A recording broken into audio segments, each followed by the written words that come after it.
Kia ora, everyone. Let me just pull up my handy dandy little helpful sheet. It's been a while, but it's Holly Morchett from ACE New Zealand here. And of course, my great pleasure to welcome you to another webinar. Here at ACE New Zealand, we always aim to bring you topical webinars delivered by experts in their field. So I want to encourage you, if there's a topic you want to see us deliver on, an idea, please reach out and let us know, and we'll do our best to find an expert to speak to that. So if you've never been on one of our webinars before, everyone is muted to cut down on line noise, except for the presenters, of course. However, if you've got a question, comment, something you need some clarity on, you want some examples, that kind of thing, you just type that into your Q&A section. The cool thing about our Q&A section is if somebody's already asked a question that you're really curious about, there's going to be a little thumbs up icon. And if you click that, that basically upvotes it. So the question with more upvotes will be pushed to the top, and that way we'll know which questions are more important to you. Or you can just field your own question as well. Be aware we're recording this webinar, and so everyone who's registered will be emailed a hyperlink once the webinar recording's been published. So if something pops up, you've got to leave the webinar, dash away, no worries whatsoever. You'll be emailed a link to the recording when it's ready. Also, a copy of today's slides and a handy one-pager little checklist tool has been uploaded to the handouts section. And so you can check that out. Again, it's, next to the chat Q&A, there's a little section called handouts, and that's where you can download those slides. So with my bit over, I'm going to hand over to Ben Paul to get us started. So thanks, everyone. Hi, welcome everyone. For those of you who don't know me, I'm Ben Paul. I'm the director and founder of the BD Ladder, a BD and marketing consultancy aimed at growing the revenue of professional services firms. And I've had a lot of experience working with consulting engineers over the years. So hopefully what I say today, when we're talking through business development and marketing in lockdown, will be highly relevant and helpful to you all. So as we start, as Holly said, there's a lot to get through today, and I am going to try and keep it a little bit like a flyweight or lightweight boxer, short and punchy. So we're going to go at a relatively quick pace, but you do have slides and a handout at the end. I'm just mindful of everyone's time in lockdown. It's a difficult situation, so I do want to go at a relatively quick pace, but do ask your questions as we go, and I'm happy to answer them. So I'll talk a little bit about the context about that wonderful thing, lockdown. Then I'll talk a little bit about the difference between introspective versus outward reach in your BD and marketing effort. We'll have a little look at planning time, content marketing, events, that lovely stuff about BD and client contact. What should you do? Who should you contact? How should you contact them? And then we'll just summarize it, and we'll have Q&A. There'll be breaks at the end of every section for you to ask questions as well. So we'll pause and see if there's stuff that you want clarification on. So level 4. For us here in Auckland, and this is my 5th lockdown, and I've even had a spell in MIQ, so I'm super experienced and really love these things, but we all know how important they are. The rest of the country is obviously now level 2, but it's had a big impact on people and how they work. Some of you will be juggling kids, some might have to be sitting in your bedroom working, some might just find going out and with a face mask all a bit weird, or queuing at the supermarket. But simple tasks in life are taking longer, and people's headspace isn't quite where it is. As it is for you, the same for your clients. So they may be finding that they're less productive. They've still got the same volume of work, but they're trying to get that done in pretty trying circumstances. Share parents at home trying to juggle time on and off, flat in, having difficulty getting onto their internet, whatever it might be. Those situations affect people's headspace, so we have to be mindful of that, how we interact with them. So introspective for outward reach. Now can be quite a good time in downtime if there's less contact with the outside world, albeit people are doing it online. But in some senses, less so. People are less keen to jump on Teams calls without a real purpose or a Zoom call. So introspective now could be a good time to actually look inwards, looking at your business, look at what you're doing, and look at your marketing and BD plans, and look at your marketing and BD communication. See what you're doing, do a little audit, and check to see that everything is as it should be and is in the right place. However, leaping to the other side, we've still got to shout out. We've still got to let the world know we are there, get that outward reach, make meaningful contact, and have that, keep that awareness and top of mind still going for people. Really, really important. So we'll look a little bit about what you can do on the introspective side and what you can still keep doing during lockdown and post-lockdown to stay top of mind and do that outward reach. So here's a top tip, and the last seminar I did for ACE was all around BD plans and how you should do those. But actually now's a real good time to look at all your marketing plans, a content marketing plan in particular if you've got one, and your BD plans. Look at them and refine them. Look at what you're doing now, what you can do during a lockdown, and look at what you'll do during post-lockdown. Because if you have a bit of spare time, you can actually really plan those activities to get maximum reward for the next 6, 12, maybe even 18 months, depending on the length of your plans. But have to bring some real structure to your BD and marketing time, because you may find that you're not having the same amount of coffees, client meetings that you previously had. So now's a real good time to just revisit those plans and get them in. So let's start with the introspective side of the digital audit. If you do have some spare time and you are looking at that, first thing I would do for everyone is check your bios. Check them on your website, check them on the LinkedIn. One interesting thing to do is compare the two. I have seen in my travels some people claiming to be an expert in the aviation sector as an example, but then when you on their website, but then when you look at their LinkedIn, they claim to be an expert in the roading and transport sector. Now the two, it just kind of jars and you're not sure which one is there. So if you think how a client would look, they need to be consistent. Has the website got your updated projects, or has LinkedIn, are they still both relevant? Obviously the website will talk about you in the third person, your LinkedIn profile will talk about you in the first person, but update those. And of course, if you haven't done it for 6 months, 12 months, you'll be missing some of that great material that should be there on your website and LinkedIn profile. So look at it, update them both. It's a really good time to do that and get them ready for the next 6 months or so. They should be reviewed quite regularly. It can be quite tempting to spend a lot of time on social media. So yes, it's really important to look at social media, but actually plan your time and how much you're going to set aside for it. This is really important in lockdown. In the world we live in, yes, people's use of social media is up, but it may be they're looking at Facebook, Instagram, other types of things for escapism, or looking to buy products or things that they can get for the here and now to try and stay sane. They may not be looking so much for weighty content depending on where they are in their headspace. It's also a good time to really look at LinkedIn, which is the primary platform for people in your sector, and look at those relevant LinkedIn groups. Do a bit of research, see which ones are active, see which ones are relevant, and join them. Getting these building blocks in place in your digital audit and being introspective right now will really pay off in the long term.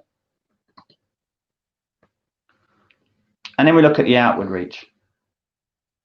I think now people are captive audiences, but they're probably more captive audience on doing the work. So if you think about your own situation, you're probably trying to juggle a home life and get the work done, and it's tricky. And the same will be true of your clients. So while they may appear on LinkedIn, they're probably not looking at as much content as they may even do in a normal time. So now's not the time for relentless posters. It's time to post meaningfully. Things that are helpful to people in the here and now, things that will be helpful for them when we come out of lockdown, stuff that will help them plan. So think about what you're posting. Absolutely avoid political commentary. And I have seen some around on my travels. This lockdown feels a bit different. When you walk around the streets, people are sort of grumpily acknowledging you rather than saying hi and enjoying something new and different. It's kind of like we're over it and don't want to be here ever again. So any kind of political commentary about that stuff and the current situation can lend to that horrible social media chat that we really want to try and avoid, particularly on our business platforms. And when you're tied to your business name, it will come back to your business. So just be mindful of that. But do join online conversations, and particularly in a hint in the groups in the groups you've joined. So where you've joined those meaningful groups in LinkedIn, have those conversations, start getting to know some new people and interact in a meaningful way. Always look to be helpful. Holly, do we have any questions at this stage? If you have any questions, please throw them out. No questions so far. But yeah, I think it was really good. That's something that I had assumed, or sorry, not assumed, but it just didn't occur to me, even though it's very, very obvious that LinkedIn should be written in that first person and your website should be written in that third person. So even that, for me personally, was a really good tip to remember. I probably haven't updated my LinkedIn page in years. So, but yeah, again, encouragement, you guys, if you need even some examples or clarification, just type that into the Q&A area. So I'll let you carry on. Fantastic. Thank you. So I'm just going to try and keep the events in one slide. Now, during lockdown, it's a great time to use webinars, but people do have a little bit of webinar fatigue. We're seeing numbers dropping off in terms of who would have signed off during the first lockdown as opposed to lockdown now. So keep them highly relevant. Try and keep them short as possible as well. As we say, people are in testing work, life, home balance situations, so their attention spans will be shorter. However, they can be a great thing to reach out to clients and actually offer those those webinars. If you offer those webinars to clients, they can really see some real advantage. You can help them with certain issues or things they need to work through now and maintain that contact. Same for your database contacts. Is there some updates or some industry trends that are coming that actually would be really interesting to share with them? Of course, you can also reach out to member organizations like the one I'm speaking for today, and that can be a good way to help them talk to their members and get your content out there. Post-lockdown, really important, consider where you will go with a webinar and in-person mix. There's pros and cons to both. In terms of webinars, you've got some lovely recorded material. People will sign up and watch it later. It's a really good forum to get basic information across, and you can market and promote that for a reasonable period of time. However, the in-person mix will always have that better networking element and that more authenticity and personality. It is more likely if someone speaks in person that someone will actually contact you and give you business because they feel more familiar with you. They're more likely to come and talk to you after that event. That coupled with the fact that if you are running an in-person event, people can network and actually get to mingle and ask questions. So it's just a more natural way of talking. So think now, line up those conferences you want to attend and you want to speak at. Think about how they will work, what they look like for you, and reach out to event organizers. Get a list, think about who is it who runs the events, and think about meaningful approaches. It's not as much saying, hey, I'm an expert, I love to speak at your event. It's, I see you've got an event coming up in 6 months, 12 months. How's your planning going? What type of topics you are? Here's 2 or 3 topics I thought would be quite good. Would you like to chat further? And tread carefully. Bear in mind that for event organisers right now, lockdowns are very, very stressful situations. They'll have seen a lot of revenue lost and their events just get whipped away. So always proceed with that in mind, looking to help them and trying to understand the situation they're in at the moment as well. Which leads us nicely on to content marketing, which is a really good way of promoting the expertise that you do, sharing insights, and just getting to build that credibility in the marketplace so that people can view you as experts and understand what you do. If you don't have one, and I did say this earlier, but create a content marketing plan. That plan should be tied to the sectors you work in and look to work in, the clients you work in, and also any industry issues or trends that are relevant now and upcoming. So really think about the things that you would talk to. Who within your organization would talk to them, whether it's one person or 2 or 3 people writing an article or doing a piece of video content, and start building that plan for a 6-month, 12-month content. And within that, decide what type of content you're going to go to. Yes, there's articles and traditional thought leadership pieces, but there's also video, even webinars you mentioned earlier. You can actually build that all into your content plan. And then start writing that content or video and what it is now. If you are lucky to have a BD or marketing team, get their assistance. They could even interview you now or get colleagues. One of the biggest problems to getting content marketing out in many organizations, even the larger ones, is actually access to the subject matter experts. So if you do have some downtime now, reach out to someone, maybe jot your thoughts down or record what it might be, and then you can create that into a video or an article, or you can work with someone and start doing that. Personally, I've used a lot of lockdown time, and I use summer as well, to actually get 6 months worth of content out. So those of you who know me will see that there's a very active blog on my website. A lot of that's been written 6 months previous, and it just comes out at a time that makes sense and keeps me regular in the content that I get out there without me having to write a piece of work every week when I'm busy and dealing with clients. In terms of your outward reach now in your content marketing, research what's relevant now. So understand from your client conversations or from your colleagues what people are actually talking about. What are the buzz issues for the sector? What are government looking at in terms of their rebuild? What's coming on the pipe with your commercial clients? What will happen once we come out of lockdown and the construction slowdown stopped? All these types of things. What can you talk about that will be relevant and push you forward now? Write relevant articles now and either publish them externally or on a website. Once you have had it published, even by an external media site, make sure that you and your firm promote them on the social media. Are there any long posts on LinkedIn around topical issues? So for those of you who don't know what a long post is, that's where you'll have seen them on LinkedIn, where someone just writes a very short article straight in the post, and it appears on people's feed. Sorry, those types of posts travel really, really well and get lots of views and interaction. You can also keep it relevant and maybe a little bit less normal, 1 or 2 articles shares per week. Personally, I normally would share anything from 5+ pieces of content a week on LinkedIn. I'm bringing that down to about 3. I just feel that people right now in the space I'm working at are a little bit overloaded and don't want to see so much. So I'm just mindful of that, and I don't want to be seen as one of those self-promoting pests, but I still want to stay relevant. So I'm comfortable with that. As I say, plan for your campaign post-lockdown. As a secondary little tip on this section, if you have any RFPs upcoming or big bids and proposals you see down the pipeline, start preparing your content for that now.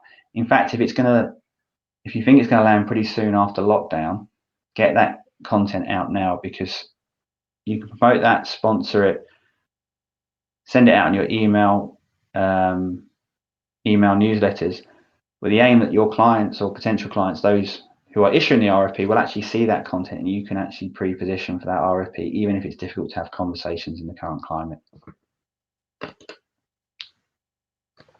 Any questions around content marketing, events, and anything we covered off in that last section? So far, we haven't had any Q&As pop through, but I'll add a couple of my own comments if that's all right. Awesome.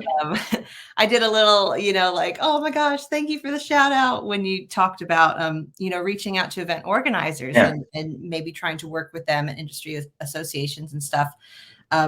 I, for one, that's exactly the seat I'm in. And a lot of it is, back and forth emails on tentative plans, and you plan A, B, C, D, and E based on what happens here. And but at the same time, it was that's how we came about for this webinar. It's really nice to have people reach out to you and kind of help make you filling your content calendar, your events calendar quite easily. So I just wanted to say thanks for that. And also, I thought it was really relevant and good that you pointed out, now is the time, even though some people might be slow, to start thinking and planning for when things do ramp up. Our organization, ACE New Zealand, definitely saw that during the years of the global financial crisis, as we had a lot more people who were investing in submitting for awards and doing publicity and that kind of promotion, knowing that they're investing in basically future crops. You plant the seed now to reap later. And so I thought it's very timely to remind people, if they have the time and willingness, that it's a really healthy thing to look at what you can do. So encouragement there. No questions really, but no, that's fine. I actually spoke to one of my clients that I coach in a different industry sector, and saying, don't look back with regrets. You've got some free time, so actually if you can get 2 or 3 articles, use me as a sounding board, we can actually get them up and running. And I think what you're saying there in terms of events also applies to the press and media articles, right? These people are very organized. They have a content schedule. Most of it's frustratingly already there for 3 months. So if you're not in, it's quite hard to get in. But actually what happened is the rug just got pulled from under them, and they'll have to drop some of that content because it won't be so relevant now. It will come in another 3 months. which means there's gaps for them to fill. So if you have time and you have something relevant, now could be a good time, because people are willing and ready to listen to new ideas because they want to fill those gaps, be it in their events or their content space. Yep, that's exactly right. We had a couple of webinars and face-to-face events that now weren't happening, that are getting shifted to November or into the new year. And so that, as you've exactly said, leaves gaps that you want to provide content and value to your viewers or clients or audience. Yeah. And for those on the call, for consulting engineers, now's a really good time, because once you're in that mix and you've done something for someone, it's more, and he's done a good job, they're more likely to invite you back to speak or write another article again. So it's really good to get in. So you can be a little bit opportunistic in the circumstances. Yeah. In a positive way. Yeah. I think if you lead with your genuine self. So, yeah. But anyway, I'll go back on mute and off camera and let you carry on. Awesome. Thanks, Holly. So now the fun stuff. BD client contact during lockdown. It's a little bit different. Right now is the time to check in with clients. I would say it's a good time to go back to one of those old disciplines of texting or emailing, agreeing a time to speak.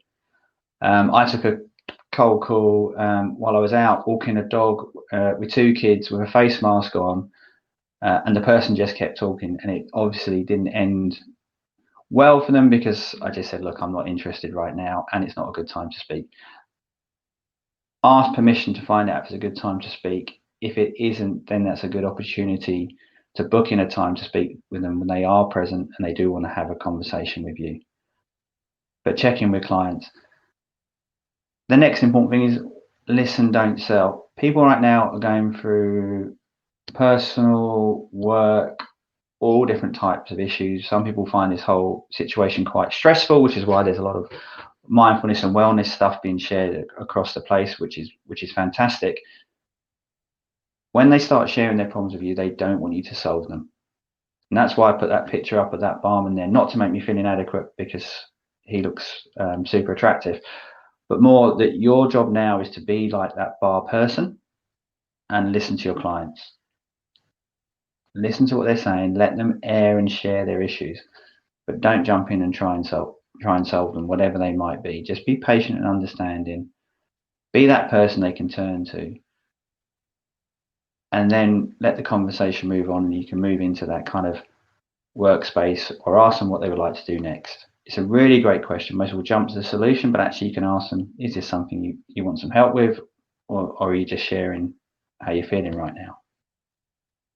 Might seem like an awkward question to ask or an awkward statement to make, but it's a fantastic one.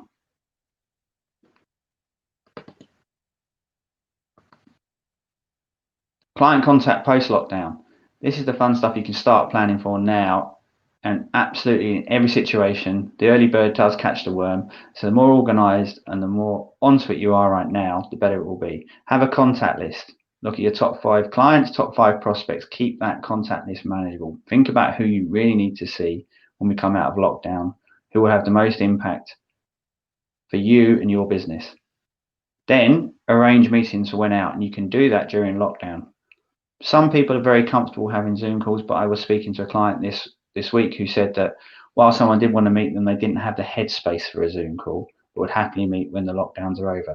So you put that in the diary and you get it ready for when you think we're coming out of lockdown. PM's level announcements are fantastic, so you can get some stuff in people's diaries, get it committed, knowing that level 2, well, some of you are in level 2, so you can take advantage of that, and other of you can follow that like I am here in Auckland, so you can find a meaningful time to book it so you don't have to do too much diary juggling, which can be a little bit annoying for some people. When you do get back in the office, start booking those meetings week 1 you're back in. Those who do it in the first week will have a fantastic end to the year and will build the client pipeline going forward.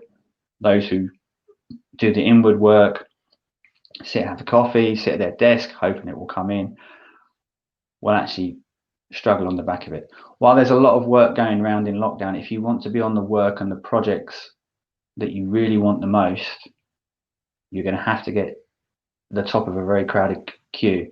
So having that outreach and talking to people now will help you get to those projects, will help grow your firm which has so much value, because all the stuff you train for, you'll be able to do those projects that you really, really want to do. And on the flip side of that, as well as it bringing great revenue in, you'll also be able to attract the staff that you want, because they're the types of projects that other consulting engineers will want to be a part of. Any questions on that section? No questions so far, so maybe we can probably roll through. Yeah, let's roll through. So if we're going to conclude what we talked about today, and I've kept to my promise, I've kept well under time, we've kept it short and punchy.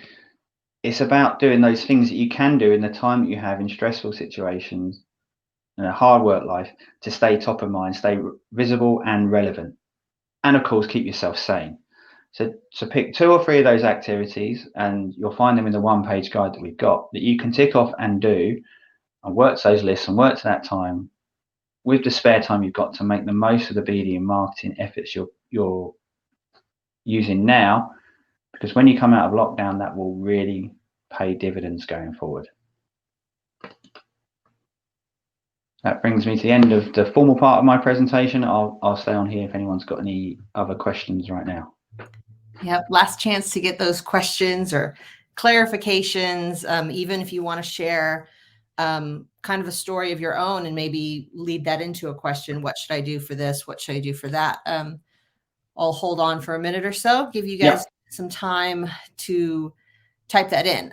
While we're waiting for those last minute questions, I'll go ahead and reiterate, if you guys want to access a copy of these slides, or also Ben has very kindly provided a one-pager, like he said, kind of a helpful tips checklist thing for you. Both of those PDFs are available in the handout section. So that's right kind of in the same area where your Q&A box is. It's just a couple tabs over. It's called handouts. You click that and they should be 2 PDFs that you can download. If any of your coworkers, clients, anyone you think who missed out on this webinar, a reminder, it's being recorded. So long as you're registered, you'll automatically be emailed a link when the recording is published. I'll also say if you're not registered and you've missed out on one of our webinars before, and you're an ACE New Zealand member, you work for one of the companies that is a member, we post all of our past webinars online. And so you can, if you scroll down halfway through our events and training page, it'll take you to the past webinars page, and you can click on a bunch of topics, including quite a few of Ben's past webinars. So take a look there. There might be some content you really find interesting. So we've had a question come through from Matthew. Ben, any thoughts on what the ideal webinar format is? Some pointers on that would be good. Panel versus presentation, that kind of stuff. Really depends what the webinar topic is, first of all. I think panels are fantastic if you've got something that wants to be debated and talked about. The more speakers, the better. You'll notice I deliberately bring Holly in quite a lot. That's to get away from the monotony of my voice and bring in another speaking voice as well, and a different energy. But that's really, really, really key. If you are doing something quite technical, so you may be giving some technical updates to some of your clients and talking through something quite complex, that's fine to do it on a one-person speaking basis, because it kind of makes sense having the expert talk.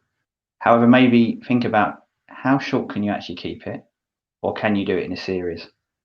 So if it's an hour-long thing, can you break it down into sections and topics and do it in 4 or 15 minutes? I think actually clients would appreciate that a lot more. Short, sharp sessions they can put into their team meetings. And try and make it as interactive as possible, but bearing in mind that lots of people don't necessarily like to ask questions, because we get into passive mode on webinars, whereas actually you can kind of force people to interact a lot more in a face-to-face environment. Brilliant. I think that's some really, really good advice, and some same advice that we follow ourselves when setting up our webinars. You know, you really think about what's the purpose, what's the content, and that will help lead you, I think, shape up what might be more successful. And even think, sorry if I can add my own 2 cents. Yeah. Go for it. Even thinking, you know, what are some webinars that you've been on that you've really enjoyed, that you remember?